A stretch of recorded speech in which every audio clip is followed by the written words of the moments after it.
quanto o Evangelho vai nos trazer hoje a enfermidade da lepra. A primeira leitura fala de Naamã e a segunda desse leproso, então, que encontra com Jesus. É importante hoje nós entendermos esse contexto da lepra, porque não é uma simples doença, como outras doenças que Jesus curou no Evangelho. Porque a lepra era muito mais agressiva, não apenas fisicamente, mas psicologicamente, emocionalmente, espiritualmente. Ela trazia uma enfermidade muito maior do que física. Por quê? Porque na época, as pessoas que tinham lepras, num contexto geral, as pessoas enfermas, eram pessoas que, aos olhos dos outros, no contexto da época, eram pessoas amaldiçoadas.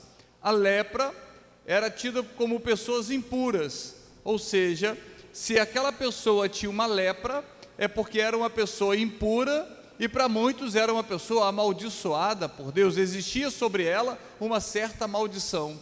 Por isso que, na época de Jesus, as cidades elas eram cercadas por muro. Por isso, em algumas passagens, fala que as pessoas estavam fora dos muros de Jerusalém. O que significa isso? Estava fora da cidade, Então, pegar como exemplo Jerusalém. Jerusalém tinha um pórtico, tinha uma entrada. Então, as pessoas tinham que entrar, quem quisesse entrar em Jerusalém, tinha que passar por aquela entrada, porque ela era cercada de muros.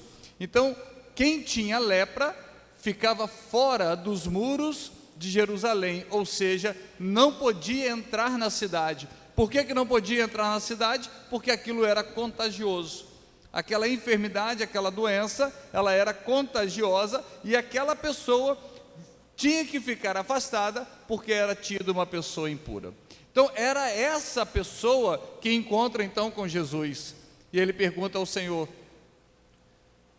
tu tens poder de me curar, se queres, pode me curar? Imagina aquele homem com a lepra, ou seja, a lepra era a doença onde o corpo ia se decompondo, ou seja, ia caindo partes do corpo, ia se perdendo partes do corpo, porque o corpo entrava numa decomposição. E essa pessoa então se aproxima de Jesus e diz: se queres, podes curar-me. E Jesus diz: eu quero, porque não é a minha vontade te ver assim, não é o meu desejo te ver assim, não é a alegria do meu coração te ver assim, eu quero. Então, aquele homem fica curado. E quando ele fica curado, o que Jesus faz? Como prova da sua cura, era cultural, era da época, se apresentar ao sacerdote. Por isso que na cura dos 10 leprosos, Jesus também fala para eles irem ao sacerdote. Então, aquele leproso, Jesus encaminha o sacerdote, para que o sacerdote pudesse vê-lo, ver que está curado, e ele então poder ser reintegrado ao convívio, ser reintegrado à sociedade. Então, a cura de uma lepra era muito mais do que uma cura física, era a cura da dignidade humana, porque você perdeu o convívio das pessoas que você ama, você perdeu o convívio da sua família, você perdeu o convívio da sociedade. Isso fere a dignidade humana, e era exatamente isso que aconteceu com aquele leproso. Ele vivia às margens da cidade, ele vivia afastado das pessoas, ele não poderia se aproximar das pessoas. Por isso que quando eles veem Jesus, eles gritam, eles falam, porque não poderia se aproximar. E Jesus fala: então vai, mostra-te ao sacerdote, como prova, para que você então possa ser reintegrado. Mas te peço uma coisa: não contes nada para ninguém. Nesse Evangelho, a gente vê duas coisas muito interessantes. Primeiro, a compaixão de Jesus, o amor de Deus, a misericórdia de Deus, o desejo de Deus de curar. Essa é a face divina, essa é a realidade divina. Em contrapartida, a gente vê do outro lado a face humana. Qual é a face humana? Da desobediência, da ingratidão e da indiferença para com Deus. Porque quando Jesus então traz esse milagre para a vida desse leproso, cura então o leproso, realiza o milagre na vida do leproso e diz para ele: vai, mostra-te ao sacerdote, mas não conta nada para ninguém. Diz o evangelho, o que ele faz? Sai dali e começa a contar para todo mundo. A única coisa que Jesus havia pedido a ele: não contes nada para ninguém. Ele sai dali e conta para todo mundo, ou seja, agora que eu estou curado, eu não preciso mais dele. Agora que eu já recebi a graça, eu não preciso mais dele. Agora que eu já estou liberto dessa enfermidade, eu não preciso mais dele. Agora eu posso fazer o que eu quero. Ou seja, vai lá e conta para todo mundo o que aconteceu. Depois que ele contou para todo mundo, a multidão não deixou Jesus mais caminhar naquela região, e Jesus teve que ir para outra região. Muitos poderiam ter sido curados e não foram por causa da ingratidão daquele homem. Muitos poderiam receber o mesmo milagre que ele recebeu, mas não receberam por causa da desobediência e da ingratidão daquele homem, que contou para todo mundo, e a multidão não deixava Jesus andar mais.